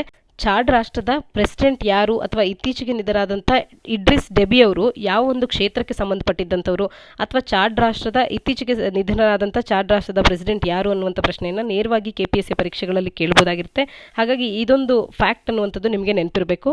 ಚಾಡ್ ರಾಷ್ಟ್ರದ ಪ್ರೆಸಿಡೆಂಟ್ ಆಗಿದ್ದಂಥವರು ಇಡ್ರಿಸ್ ಡೆಬಿ ಅನ್ನುವಂಥವರು ಇತ್ತೀಚೆಗೆ ನಿಧನರಾಗಿದ್ದಾರೆ ಅನ್ನುವಂಥದ್ದು. ಚಾಡ್ ರಾಷ್ಟ್ರ ಎಲ್ಲಿ ಬರುತ್ತೆ ಅನ್ನುವಂಥ ಮ್ಯಾಪಿಂಗ್ ಕೂಡ ನಮಗೆ ತಿಳಿದಿರಬೇಕಾಗತ್ತೆ. ಚಾಡ್ ರಾಷ್ಟ್ರವನ್ನು ಆಫ್ರಿಕಾದಲ್ಲಿ ನಾವು ಕಾಣ್ಬೋದಾಗುತ್ತೆ. ಲಿಬಿಯಾ, ಈಜಿಪ್ಟ್ ರಾಷ್ಟ್ರಗಳ ಈ ಒಂದು ಪಕ್ಕದಲ್ಲಿ ಚಾಡ್ ಅನ್ನುವಂಥ ರಾಷ್ಟ್ರವನ್ನು ಕಾಣ್ಬೋದು. ಇದರ ಕ್ಯಾಪಿಟಲ್ ಸಿಟಿ ಜಮೇನಾ ಅನ್ನುವಂಥದ್ದು ಕೂಡ ಇದರ ಒಂದು ಕ್ಯಾಪಿಟಲ್ ಸಿಟಿ ಅನ್ನುವಂಥದ್ದು ಕೂಡ ನಮಗೆ ನೆನಪಿರಲಿ. ಈ ಚಾಡ್ ರಾಷ್ಟ್ರದ ಅಧ್ಯಕ್ಷರು ಈಗ ಸಾವಿಗೀಡಾಗಿದ್ದಾರೆ. ಹಾಗಾಗಿ KPSC ಯಾವುದೇ ಪರೀಕ್ಷೆಗಳಲ್ಲಿ ಈ ರಾಷ್ಟ್ರದ ಅಧ್ಯಕ್ಷರಾಗಿದ್ದಂಥವ್ರು ಯಾರು, ಇತ್ತೀಚೆಗೆ ನಿಧನರಾದವರು ಅಂತ ಹೇಳಿ ಕೇಳ್ಬೋದು. ಅಥವಾ ಇವರ ಹೆಸರನ್ನು ನೀಡಿ ಇವರು ಯಾವ ಕ್ಷೇತ್ರಕ್ಕೆ ಸಂಬಂಧಪಟ್ಟಿದ್ದಂಥವ್ರು ಅನ್ನೋದನ್ನು ಕೂಡ ಕೇಳ್ಬೋದಾಗಿರುತ್ತೆ. ಹಾಗಾಗಿ ನಿಮಗೆ ಈ ವಿಷಯ ತಿಳಿದಿರಬೇಕಾಗತ್ತೆ. ಮುಂದಿನ article, European union agency says blood clot rare J&J side effect ಅಂತ ಹೇಳಿ ಜಾನ್ಸನ್ ಅಂತ ಹೇಳಿ ಒಂದೇ ಸಿಂಗಲ್ ಶಾಟ್ನಲ್ಲಿ ನೀಡುವಂಥ ವ್ಯಾಕ್ಸಿನ್. ಈ ವ್ಯಾಕ್ಸಿನನ್ನು ಸದ್ಯಕ್ಕೆ ಈ ವ್ಯಾಕ್ಸಿನನ್ನು ಇನಾಕ್ಯುಲೇಟ್ ಮಾಡುವಂಥದ್ದನ್ನು ಸದ್ಯಕ್ಕೆ ಸ್ಟಾಪ್ ಮಾಡಲಾಗಿತ್ತು. ಯಾಕೆ ಅಂದರೆ ಈ ವ್ಯಾಕ್ಸಿನನ್ನು ಪಡೆದಿರ್ತಕ್ಕಂಥ ಕೆಲವು ಮಂದಿಗೆ ವೆರಿ ರೇರ್ ಸಿಚುಯೇಷನಲ್ಲಿ ಬ್ಲಡ್ ಕ್ಲಾಟ್ ಆಗ್ತಾ ಇದೆ ವ್ಯಾಕ್ಸಿನ್ ಪಡೆದಿದ್ರಿಂದ ಅಂತ ಹೇಳಿ ತಿಳಿದು ಬಂದಿತ್ತು. ಹಾಗಾಗಿ ಅದರ ಬಗ್ಗೆ ಅಧ್ಯಯನ ಆಗಲಿ ಅಂತ ಹೇಳಿ ಸದ್ಯಕ್ಕೆ ಆ ವ್ಯಾಕ್ಸಿನ್ ಇನಾಕ್ಯುಲೇಟ್ ಮಾಡುವಂಥದ್ದನ್ನು ನಿಲ್ಲಿಸಿದ್ರು. ಆದರೆ ಈಗ ಯುರೋಪಿನ ಮೆಡಿಸಿನ್ಸ್ ರೆಗ್ಯುಲೇಟರ್ ಅನ್ನುವಂಥದ್ದು ಏನು ತಿಳಿಸಿದೆ ಅಂತಂದರೆ ವೆರಿ ರೇರ್ ಸೈಡ್ ಎಫೆಕ್ಟ್ ಆಗಿದೆ ಈ ಜಾನ್ಸನ್ ವ್ಯಾಕ್ಸಿನಿನ ಒಂದು ಸೈಡ್ ಎಫೆಕ್ಟ್ಸ್ಗಳಲ್ಲಿ ಬ್ಲಡ್ ಕ್ಲಾಟ್ ಅನ್ನುವಂಥದ್ದು ವೆರಿ ರೇರ್ ಸೈಡ್ ಎಫೆಕ್ಟ್ ಆಗಿರೋದ್ರಿಂದ ಇದನ್ನು ಬಳಕೆ ಮಾಡೋದ್ರಲ್ಲಿ ತಪ್ಪಿಲ್ಲ ಅಂತ ಹೇಳಿ ಅದರಿಂದ ಹೆಚ್ಚಿನದಾಗಿ ರಿಸ್ಕ್ ಇಲ್ಲ ಅನ್ನುವಂಥದ್ದನ್ನು ಈ ಆರ್ಟಿಕಲ್ ನಮಗೆ ತಿಳಿಸ್ತಾ ಇದೆ. ಈ ಪ್ಯಾಂಡಮಿಕ್ ಹಿಟ್ ವರ್ಲ್ಡ್ನಲ್ಲಿ ಗ್ಲೋಬಲಿ ಎಲ್ಲರೂ ಕೂಡ ಆದಷ್ಟು ಶೀಘ್ರದಲ್ಲಿ ವ್ಯಾಕ್ಸಿನೇಟ್ ಆಗೋದಕ್ಕೆ ಕಾಯ್ತಾ ಇದ್ದಾರೆ. ಯಾಕೆಂದರೆ ಸಾಕಷ್ಟು ರಾಷ್ಟ್ರಗಳು ಅದರ ಒಂದು ಆರ್ಥಿಕತೆ ಕೂಡ ತತ್ತರಿಸಿ ಹೋಗಿರ್ತಕ್ಕಂಥದ್ದು. ಈ ಹಿನ್ನೆಲೆಯಲ್ಲಿ ಈ ರೀತಿಯ ಸಿಂಗಲ್ ಶಾಟ್ ವ್ಯಾಕ್ಸಿನ್ ಅನ್ನುವಂಥದ್ದು ಅದರ ಅವಶ್ಯಕತೆ ನಮಗೆ ಬಹಳಷ್ಟು ಇದೆ ಅಂತಲೇ ಹೇಳ್ಬೋದು. ಹಾಗಾಗಿ ಜಾನ್ಸನ್ ವ್ಯಾಕ್ಸಿನ್ ಬಗ್ಗೆ US ಯಾವ ರೀತಿಯ ನಿರ್ಧಾರವನ್ನು ತಗೊಂಡು ಅದನ್ನು ಅನೌನ್ಸ್ ಮಾಡುತ್ತೆ ಅನ್ನುವಂಥದ್ದನ್ನು ಕೂಡ ಎಲ್ಲರೂ ಕಾದು ನೋಡ್ತಾ ಇದ್ದಾರೆ. ಇಲ್ಲಿ ನಮಗೆ ತಿಳಿಬೇಕಾಗಿರುವಂಥದ್ದು ಏನು ಅಂದರೆ ಜಾನ್ಸನ್ ವ್ಯಾಕ್ಸಿನ್ ಅನ್ನುವಂಥದ್ದು ಸಿಂಗಲ್ ಶಾಟ್ ವ್ಯಾಕ್ಸಿನ್ ಆಗಿದೆ ಅನ್ನುವಂಥದ್ದು ಮತ್ತು ಅದು ಅದರಲ್ಲಿ ಬರುವಂಥ ಈ ಬ್ಲಡ್ ಕ್ಲಾಟಿಂಗ್ ಅನ್ನುವಂಥ effect very rare side effect ಆಗಿರುತ್ತೆ ಅನ್ನುವಂಥದ್ದು ತಿಳಿದಿದ್ರೆ ಸಾಕಾಗುತ್ತೆ. ಮುಂದಿನ article, Russia says it will launch own space station ಅಂತ ಹೇಳಿ 2025 ರಷ್ಯಾ ತನ್ನದೇ ಆದಂಥ ಓನ್ ಸ್ಪೇಸ್ ಸ್ಟೇಷನ್ ಅನ್ನು ಪ್ರಾರಂಭ ಮಾಡುತ್ತೆ ಅನ್ನುವಂಥದ್ದನ್ನು ಈ ಆರ್ಟಿಕಲ್ ನಮಗೆ ತಿಳಿಸ್ತಾ ಇದೆ. ಇತ್ತೀಚೆಗೆ ಯಾವ ರಾಷ್ಟ್ರ ತನ್ನದೇ ಆದಂಥ ಒಂದು ಓನ್ ಸ್ಪೇಸ್ ಸ್ಟೇಷನ್ ಅನ್ನು ಪ್ರಾರಂಭ ಮಾಡೋದ್ರ ಬಗ್ಗೆ ನಿರ್ಧಾರ ತಗೊಂಡಿದೆ ಅಂದರೆ ರಷ್ಯಾ ಅನ್ನುವಂಥದ್ದು ತಿಳಿದಿರಲಿ. ಇಲ್ಲಿ ಸ್ಪೇಸ್ ಸ್ಟೇಷನ್ ಅನ್ನು ರಷ್ಯಾ ಒಂದು ಹೊಸದಾಗಿ ತಗೊಳ್ಳುವಂಥದ್ದು ಸ್ಪೇಸ್ ಎಕ್ಸ್ಪ್ಲೋರೇಷನ್ನ ವಿಚಾರದಲ್ಲಿ ಒಂದು ಬಹುದೊಡ್ಡವಾದಂಥ ಸಂಗತಿ ಅಂತಲೇ ಹೇಳ್ಬೋದಾಗುತ್ತೆ. ISS ಪ್ರಾಜೆಕ್ಟ್ನಿಂದ ವಿತ್ಡ್ರಾ ಮಾಡಿಕೊಂಡು ತನ್ನದೇ ಆದಂಥ ಒಂದು ಹೊಸ ಸ್ಟೇಷನ್ ಅನ್ನು ಮಾಡೋದ್ರ ಬಗ್ಗೆ ರಷ್ಯಾ ನಿರ್ಧಾರವನ್ನು ತಗೊಂಡಿರ್ತಕ್ಕಂಥದ್ದು. ತನ್ನದೇ ಆದಂಥ ಒಂದು ಓನ್ ಆರ್ಬಿಟಲ್ ಸ್ಟೇಷನ್ ಅನ್ನು 2025 ಅದನ್ನು ಓಪನ್ ಮಾಡಬೇಕು ಅನ್ನುವಂಥದ್ದು, ಜೊತೆಗೆ ಇಂಟರ್ನ್ಯಾಷನಲ್ ಸ್ಪೇಸ್ ಸ್ಟೇಷನ್ನಿನ ಪ್ರೋಗ್ರಾಮ್ನಿಂದ ವಿತ್ಡ್ರಾ ಮಾಡ್ಕೊಳ್ಬೇಕು ಅನ್ನುವಂಥ ನಿರ್ಧಾರವನ್ನು ರಷ್ಯಾ ಸದ್ಯಕ್ಕೆ ಮಾಡಿರ್ತಕ್ಕಂಥದ್ದು. ಅದರ first core module of new Russian orbital station ಅನ್ನುವಂಥದ್ದು ಸದ್ಯಕ್ಕೆ ಅದರ ಕೆಲಸ ಅನ್ನುವಂಥದ್ದು ನಡೀತಾ ಇದೆ ಅನ್ನುವಂಥದ್ದನ್ನು ಕೂಡ ಅವರು ತಿಳಿಸ್ತಾ ಇದ್ದಾರೆ. ಇನ್ನು ರಷ್ಯಾ ಅನ್ನುವಂಥದ್ದು ತನ್ನದೇ ಆದಂಥ ಮೊನೋಪೊಲಿಯನ್ನು ಹೊಂದಿತ್ತು. ಅಂದರೆ ರಷ್ಯಾ ಒಂದು ಕಾಲದಲ್ಲಿ ಸ್ಪೇಸ್ ಅಂದ ತಕ್ಷಣ ರಷ್ಯಾ ಮಾತ್ರವೇ ಅದರ ಒಂದು ಹೆಸರನ್ನು ಮಾಡಿತ್ತು. ರಷ್ಯಾ ಅನ್ನುವಂಥದ್ದು ಈ ಸ್ಪೇಸ್ ಸ್ಟೇಷನ್ನ ಮೇಲೆ ಇದ್ದಂಥ ಜೊತೆಗೆ ಇಂಟರ್ನ್ಯಾಷನಲ್ ಸ್ಪೇಸ್ ಸ್ಟೇಷನ್ ಮೇಲೆ ಇದ್ದಂಥ ಮಾನೋಪಲಿಯನ್ನು ಈಗ ಕಳ್ಕೊಂಡಿದೆ. ಕಳೆದ ವರ್ಷ first successful mission of US company space ಎಕ್ಸ್ದು ಏನಾಯಿತು, ಅದರ ನಂತರದಲ್ಲಿ ಇಂಟರ್ನ್ಯಾಷನಲ್ ಸ್ಪೇಸ್ ಸ್ಟೇಷನ್ಗೆ ಇದ್ದಂಥ ಅದರ ಮೇಲೆ ಇದ್ದಂಥ ಒಂದು ಮಾನೋಪಲಿಯನ್ನು ರಷ್ಯಾ ಕಳ್ಕೊಂಡಂತೆ ಆಗಿದೆ. ಜೊತೆಗೆ ಆ ಒಂದು ಹಿಸ್ಟ್ರಿಯನ್ನು ನಾವು ನೋಡ್ತಾ ಹೋದಾಗ ರಷ್ಯಾ ಅನ್ನುವಂಥದ್ದು ಈ ತಿಂಗಳಿಗೆ 60 ವರ್ಷಗಳನ್ನು ಮುಗಿಸಿ ಆಗಿದೆ. ರಷ್ಯಾದ ಆಸ್ಟ್ರೋನಾಟ್ ಯೂರಿ ಗಗಾರಿನ್ ಅವರು ಸ್ಪೇಸ್ನಲ್ಲಿ ಆರ್ಬಿಟ್ ಮಾಡಿದಂಥ ಮೊದಲ ವ್ಯಕ್ತಿ ಅಂತ ಹೇಳಿ ಗುರುತಿಸ್ಕೊಂಡ ನಂತರದಲ್ಲಿ. ಆದರೆ ಈ ರೀತಿಯ ಹಿಸ್ಟ್ರಿಯನ್ನು ಹೊಂದಿರತಕ್ಕಂಥ ರಷ್ಯಾ ಇತ್ತೀಚೆಗೆ ಹಿನ್ನಡೆಯನ್ನು ಅನುಭವಿಸ್ತಾ ಇದೆ. US, ಚೈನಾ ಈ ರಾಷ್ಟ್ರಗಳು ಮುಂಚೂಣಿಯಲ್ಲಿದೆ ಅಂತ ಅಂದರೆ ತಪ್ಪಾಗೋದಿಲ್ಲ. ಹಾಗಾಗಿ ಅದನ್ನು ನೋಡಿದಾಗ ನಮಗೆ ಏನು ಅನಲಿಸ್ಟ್ಗಳು ಏನು ತಿಳಿಸ್ತಾರೆ ಅಂತ ಅಂದರೆ, ಪುಟಿನ್ ಅವರು ಮಿಲಿಟರಿ ಟೆಕ್ನಾಲಜಿಯನ್ನು ಹೆಚ್ಚಿನದಾಗಿ ಎಕ್ಸ್ಪ್ಲೋರ್ ಮಾಡೋದ್ರ ಕಡೆ ಗಮನವನ್ನು ಹರಿಸ್ತಾ ಇದ್ದಾರೆ. ಸ್ಪೇಸ್ ಎಕ್ಸ್ಪ್ಲೋರೇಷನ್ನ ಬಗ್ಗೆ ಅವರ ಆಸಕ್ತಿ ಕಡಿಮೆ ಇದೆ ಅನ್ನುವಂಥದ್ದನ್ನು ಕೂಡ ತಿಳಿಸ್ತಾ ಇದೆ. ಒಟ್ಟಾರೆಯಾಗಿ ಒಂದು ಕಾಲದಲ್ಲಿ ಹಿಸ್ಟ್ರಿ ಅಂತ ನಾವು ನೋಡಿದಾಗ ಸ್ಪೇಸ್ ಫೀಲ್ಡ್ನಲ್ಲಿ ಕಂಪ್ಲೀಟ್ ಹಿಸ್ಟ್ರಿಯನ್ನು ಬರೆದಿರ್ತಕ್ಕಂಥ ರಷ್ಯಾ ಅನ್ನುವಂಥದ್ದು ಇವತ್ತು ಒಂದಷ್ಟು ಮಟ್ಟಿಗೆ ತನ್ನ ಮೊನೊಪೊಲಿಯನ್ನು ಕಳ್ಕೊಂಡಿದೆ. ಇಂಟರ್ನ್ಯಾಷನಲ್ ಸ್ಪೇಸ್ ಸ್ಟೇಷನ್ನಲ್ಲಿ ಇದ್ದಂಥ ಒಂದು ಮೊನೊಪೊಲಿಯನ್ನು ಕಳ್ಕೊಂಡಿದೆ. ಹಾಗಾಗಿ ಒಟ್ಟಾರೆಯಾಗಿ ತನ್ನದೇ ಆದಂಥ ಒಂದು ಓನ್ ಸ್ಪೇಸ್ ಸ್ಟೇಷನ್ ಅನ್ನು 2025 ಲಾಂಚ್ ಮಾಡುವಂಥ ಒಂದು ಗುರಿಯನ್ನು ಹೊಂದಿದೆ ಅನ್ನುವಂಥದ್ದನ್ನು ಆರ್ಟಿಕಲ್ ತಿಳಿಸ್ತಾ ಇದೆ. ಇಂದಿನ ಒಂದು ಎಡಿಟೋರಿಯಲ್ ಅನ್ನು ಡಿಸ್ಕಸ್ ಮಾಡೋಣ. ಮ್ಯಾನೇಜಿಂಗ್ ಎನ್ ಅಪ್ಹೆವಲ್ ಅನ್ನುವಂಥದ್ದು ಇಂದಿನ ಎಡಿಟೋರಿಯಲ್ ಆಗಿದೆ.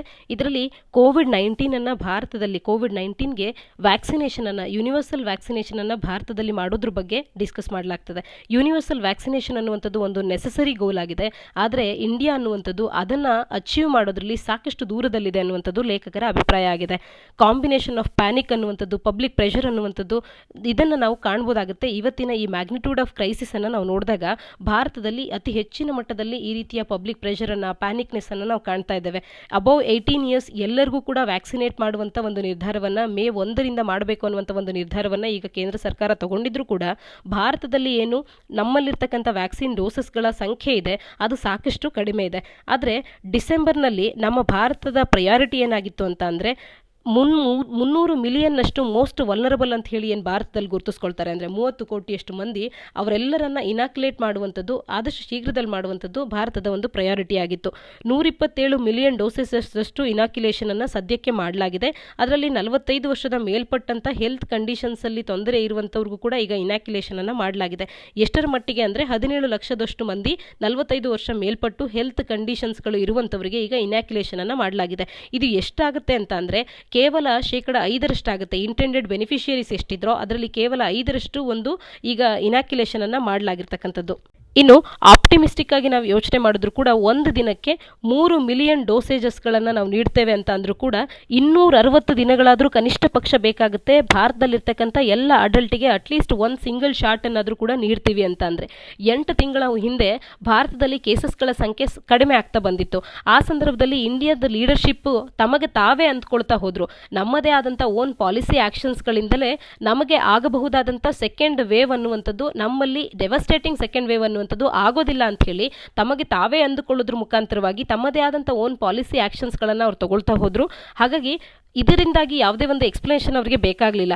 US, UK ಕಂಡಂಥ ಒಂದು ಎಕ್ಸಾಂಪಲ್ಸ್ಗಳು ನಮ್ಮ ಮುಂದಿದ್ರೂ ಕೂಡ, ನಮ್ಮ ಕಣ್ಣು ಮುಂದೆ ಅಲ್ಲಿನ ಸೆಕೆಂಡ್ ವೇವ್ಸಿನ ಎಕ್ಸಾಂಪಲ್ಸ್ ಇದ್ದರೂ ಕೂಡ ಭಾರತ ಅದನ್ನು ಅಷ್ಟೊಂದು ಗಂಭೀರವಾಗಿ ಪರಿಗಣಿಸಲಿಲ್ಲ ಅನ್ನುವಂಥದ್ದು ಲೇಖಕರ ಅಭಿಪ್ರಾಯ ಆಗಿದೆ. ಹಾಗಾಗಿಯೇ ಅಡಲ್ಟ್ಸ್ಗಳನ್ನು ಇನಾಕ್ಯುಲೇಟ್ ಮಾಡುವಂಥದ್ದನ್ನು ಸರಿಯಾಗಿ ಅವರು ಆ ಒಂದು ನಿರ್ಧಾರದ ಬಗ್ಗೆ ಗಮನವನ್ನೇ ಹರಿಸಲಿಲ್ಲ. ಕೇವಲ ವಲ್ನರಬಲ್ ಸೆಕ್ಷನ್ಗೆ ಇನಾಕ್ಯುಲೇಟ್ ಮಾಡೋದ್ರ ಬಗ್ಗೆ ಯೋಚನೆಯನ್ನು ಮಾಡಿದ್ರು ಈ ಒಂದು ವರ್ಷದ ಒಳಗಾಗಿ ಅಂತ ಹೇಳಿ. ಇಂಥ ಕಾರಣಗಳಿಂದಾಗಿಯೇ ಕ್ರಿಟಿಕಲ್ ಕೋವ್ಯಾಕ್ಸಿನ್ ಟ್ರಯಲ್ಸ್ಗಳನ್ನು ಮಾಡೋದನ್ನು ವೇವಿಂಗ್ ಮಾಡುವಂಥದ್ದು ಮತ್ತು ಸ್ಟ್ರಿಂಜೆಂಟ್ ರಿಕ್ವೈರ್ಮೆಂಟ್ಸ್ಗಳನ್ನು ಫಾರಿನ್ ಕಂಪನೀಸ್ಗಳಿಗೆ ಹಾಕುವಂಥದ್ದು, ತಮ್ಮ ಒಂದು ವ್ಯಾಕ್ಸಿನನ್ನು ಇಲ್ಲಿಗೆ ತರಬೇಕು ಅಂದಾಗ ಈ ರೀತಿ ಮಾಡೋದ್ರ ಮುಖಾಂತರವಾಗಿ ಸಪ್ಲೈ ಲೈನ್ಸ್ಗಳನ್ನು ಇನ್ಅಡಿಕ್ವೇಟ್ ಆಗುವಂತೆ ಮಾಡಿದ್ರು. ಸೆಕೆಂಡ್ ವೇವ್ ಅನ್ನುವಂಥದ್ದು ಈಗ ಹೆಚ್ಚಾಗಿದೆ, ಹಾಸ್ಪಿಟಲೈಸೇಷನ್ ಹೆಚ್ಚಾಗ್ತದೆ, ಮೆಡಿಕಲ್ ಆಕ್ಸಿಜನಿನ ಕ್ರೈಸಿಸನ್ನು ನಾವು ಕಾಣ್ತಾ ಇದ್ದೇವೆ. ಇದರಿಂದಾಗಿ ತಮ್ಮ ಹಿಂದಿನ ಏನು ಪ್ಲಾನ್ಸ್ ಇತ್ತೋ ಎಲ್ಲವೂ ಕೂಡ ಈಗ ಆ ಪ್ಲಾನ್ಸ್ಗಳು ಅನ್ನುವಂಥದ್ದು ಈಗ ಯಾವುದೂ ಕೂಡ ಕೆಲಸಕ್ಕೆ ಬಾರದಂಥ ಪ್ಲಾನ್ಸ್ಗಳಾಗಿ ಪರಿವರ್ತನೆ ಆಗ್ತಾ ಇದೆ. ಈ ಹಿನ್ನೆಲೆಯಲ್ಲಿ ನಮಗೆ ಹೆಚ್ಚಿನ ಸಂಖ್ಯೆಯಲ್ಲಿ ವ್ಯಾಕ್ಸಿನ್ ಅನ್ನುವಂಥದ್ದು ಬೇಕಾಗಿತ್ತು. ಆದರೆ ನಾವು ಮಾಡಿದಂಥ ನಮ್ಮ ಪ್ಲಾನ್ಸ್ಗಳು ಇವತ್ತೇನಾಗಿದೆ ಅಂತಂದರೆ ಭಾರತದಲ್ಲಿ ವ್ಯಾಕ್ಸಿನ್ಸ್ಗಳ ಕೊರತೆ ಉಂಟಾಗುವಂತೆ ಮಾಡಿದೆ ಅನ್ನುವಂಥದ್ದು ಲೇಖಕರ ಅಭಿಪ್ರಾಯ ಆಗುತ್ತೆ. ಹಾಗಾಗಿ ಇವತ್ತಿನ ಒಂದು ಪರಿಸ್ಥಿತಿಯನ್ನು ನಾವು ನೋಡೋದೇ ಆದರೆ ಫೈಸರ್ ಲೀಡಿಂಗ್ ಇಂಟರ್ನ್ಯಾಷನಲ್ ವ್ಯಾಕ್ಸಿನೇಟರ್ಸ್ಗಳಾಗಿರುವಂಥ ಫೈಸರ್ ಆಗಿರ್ಬೋದು, ಮಾಡರ್ನಾ ಆಗಿರ್ಬೋದು, ಇವರೆಲ್ಲರೂ ಸಪ್ಲೈ ಕಮಿಟ್ಮೆಂಟ್ಸ್ಗಳನ್ನು ಆಲ್ರೆಡಿ ಅವರು ಟೈಡ್ ಅಪ್ ಆಗಿದ್ದಾರೆ, ಕಮಿಟ್ಮೆಂಟ್ಸ್ಗಳನ್ನು ಹೊಂದಿದ್ದಾರೆ. ಹಾಗಾಗಿ ವ್ಯಾಕ್ಸಿನ್ ಸಪ್ಲೈಯನ್ನು ಲಿಬ್ರಲೈಸ್ ಮಾಡುವಂಥ ಒಂದು ಪಾಲಿಸಿಯನ್ನು ಅನ್ನು ಈಗ ತರುವಂತ ಮಾತೇನಾಡ್ತಿದ್ದಾರೆ ಇದು ಸಾಕಷ್ಟು ಅನ್ಕ್ಲಿಯರ್ ಆಗಿರ್ತಕ್ಕಂಥದ್ದು. ಮತ್ತು ರಾಜ್ಯ ಸರ್ಕಾರಗಳು ಅವರ ಒಂದು ಫಿನಾನ್ಸ್ನಿಂದ ಅವರು ಖರೀದಿ ಮಾಡಬೇಕು ಅಂತ ಹೇಳುವಂಥದ್ದು ಮತ್ತು ರಾಜ್ಯ ಸರ್ಕಾರಗಳು ಅವ್ರಿಗೆ ಬೇಕಾಗುವಷ್ಟು ಎನಫ್ ಸ್ಟಾಕ್ಸ್ ಆಫ್ ವ್ಯಾಕ್ಸಿನ್ಸ್ಗಳನ್ನು ಪಡ್ಕೊಳ್ಳೋದಕ್ಕೆ ಒಂದು ನೆಗೋಷಿಯೇಟಿಂಗ್ ಪವರ್ ಏನಿದೆ ಅವರಿಗೆ, ಅದು ಕೂಡ ಅದರ ಬಗ್ಗೆ ಕೂಡ ಈಗ ನಾವು ಈ ಲಿಬ್ರಲೈಸಿಂಗ್ ವ್ಯಾಕ್ಸಿನ್ ಸಪ್ಲೈ ಅನ್ನುವಂಥ ಪಾಲಿಸಿಯನ್ನು ಏನು ಮಾಡಕ್ಕೆ ಹೋಗ್ತಿದ್ದೀವಿ ಇದು ಸಾಕಷ್ಟು ಅನ್ಕ್ಲಿಯರ್ ಆಗಿದೆ. ಇದರಿಂದ ಕೂಡ ನಮಗೆ ಮುಂದಿನ ದಿನಗಳಲ್ಲಿ ತೊಂದರೆ ಆಗ್ಬೋದು ಅನ್ನುವಂಥದ್ದು ಲೇಖಕರ ಅಭಿಪ್ರಾಯ. ಇನ್ನು ಇವತ್ತಿನ ನಮ್ಮ ಪರಿಸ್ಥಿತಿಯನ್ನು ನೋಡಿದಾಗ ಹಾಟೆಸ್ಟ್ ಮಂತ್ ಅನ್ನು ಕಾಣ್ತಾ ಇದ್ದೇವೆ ಇಂಡಿಯಾದಲ್ಲಿ. ಹಾಗಾಗಿ ಲಾಕ್ಡೌನ್ಸ್ ಅನ್ನುವಂಥದ್ದು ಸಿಟೀಸ್ಗಳಲ್ಲಿ ಮತ್ತೆ ರೀಸರ್ಫೇಸ್ ಆಗೋದ್ರಿಂದ ಸೆಕೆಂಡ್ ವೇವಿಗೆ ಒಂದು ಎಂಡನ್ನು ಕಾಣುವಂಥದ್ದನ್ನು ಸದ್ಯಕ್ಕೆ ಹತ್ತಿರದಲ್ಲಂತೂ ನಾವು ಕಾಣೋದಕ್ಕೆ ಸಾಧ್ಯ ಆಗಲ್ಲ. ಇನ್ನು ಲಾಜಿಸ್ಟಿಕ್ ಪ್ರಾಬ್ಲಮ್ಸ್ಗಳು ಕೂಡ ಭಾರತದಲ್ಲಿ ಆಗ್ತಾ ಇರ್ತಕ್ಕಂಥದ್ದು ಇದು ಕೂಡ ಚಾಲೆಂಜಿಂಗ್ ಆಗಿದೆ. ಬಿಲಿಯನ್ ಅಷ್ಟು ಜನಸಂಖ್ಯೆಯನ್ನು ಹೊಂದಿರತಕ್ಕಂಥ ನಮ್ಮ ರಾಷ್ಟ್ರದಲ್ಲಿ ಇಟ್ ವಾಸ್ ಆಲ್ವೇಸ್ ಇಂಪಾಸಿಬಲ್ ಅಂತ ಹೇಳಿ ಲೇಖಕರು ಹೇಳ್ತಾ ಇದ್ದಾರೆ. ರ್ಯಾಪಿಡ್ಲಿ ಇನಾಕ್ಯುಲೇಟ್ ಮಾಡುವಂಥದ್ದು ಸಾಕಷ್ಟು ಅಂದರೆ ಇಂಪಾಸಿಬಲ್ ಆಗುವಂಥ ಒಂದು ಕಾರ್ಯ ಆಗಿತ್ತು. ಆದರೂ ಕೂಡ ಅದ್ರ ಬಗ್ಗೆ ಸರಿಯಾದಂಥ ನಿರ್ಧಾರಗಳನ್ನು ತಗೊಳ್ಳೋದ್ರಲ್ಲಿ ನಮ್ಮ ನಾಯಕರು ಎಡವಿದ್ದಾರೆ ಅನ್ನುವಂಥದ್ದು ಇವರ ಒಂದು ಅಭಿಪ್ರಾಯ. ಒಂದು ಫೋರ್ಸೈಟ್ ಅನ್ನು ಹೊಂದದೆ ನಮ್ಮ ನಾಯಕರು ಮಾಡಿದಂಥ ನಿರ್ಧಾರಗಳು ಇವತ್ತು ಸಾಕಷ್ಟು ಕ್ಯಾವೋಸ್ ಮತ್ತು ಕನ್ಫ್ಯೂಷನ್ಸ್ಗಳನ್ನು ಕ್ರಿಯೇಟ್ ಮಾಡಿದೆ. ಹಾಗಾಗಿ ಪ್ರಾಗ್ಮ್ಯಾಟಿಸಮ್ ಮತ್ತು ಪ್ರಿಪೇರ್ಡ್ನೆಸ್ ಅನ್ನುವಂಥದ್ದು ಈಗ ಏನು ನಾವು ಹೋಪ್ಸ್ ಅನ್ನು ನಂಬ್ಕೊಂಡು ಕೂತಿದ್ದೇವೆ, ಇದರ ಬದಲಾಗಿ ಪ್ರಾಗ್ಮ್ಯಾಟಿಸಮ್ ಮತ್ತು ಪ್ರಿಪೇರ್ಡ್ನೆಸ್ ಅನ್ನುವಂಥದ್ದು ಇದರ ಆಲ್ಟರ್ನೇಟಿವ್ ಆಗಿ ಬರಬೇಕು, ಹೋಪ್ಸ್ನ ಆಲ್ಟರ್ನೇಟಿವ್ ಆಗಿ ಬರಬೇಕು ಅನ್ನುವಂಥದ್ದು ಒಟ್ಟಾರೆ ಲೇಖಕರ ಅಭಿಪ್ರಾಯ ಆಗಿದೆ. ಈ ಹಿನ್ನೆಲೆಯಲ್ಲಿ ಒಟ್ಟಾರೆಯಾಗಿ ಅವರು ತಿಳಿಸುವಂಥದ್ದು ಯೂನಿವರ್ಸಲ್ ವ್ಯಾಕ್ಸಿನೇಷನ್ ಅನ್ನುವಂಥದ್ದು ಭಾರತಕ್ಕೆ ನೆಸೆಸರಿ ಗೋಲ್ ಆಗಿದೆ, ಆದರೆ ಅದರಿಂದ ಭಾರತ ಸಾಕಷ್ಟು ದೂರದಲ್ಲಿದೆ ಅನ್ನುವಂಥದ್ದು ಲೇಖಕರ ಅಭಿಪ್ರಾಯ. ಇದಿಷ್ಟು ಇಂದಿನ ಸುದ್ದಿ ವಿಶ್ಲೇಷಣೆಯಾಗಿದೆ. ನಾಳಿನ ಸುದ್ದಿ ವಿಶ್ಲೇಷಣೆಯೊಂದಿಗೆ ಮತ್ತೆ ಸಿಗೋಣ. ಧನ್ಯವಾದ.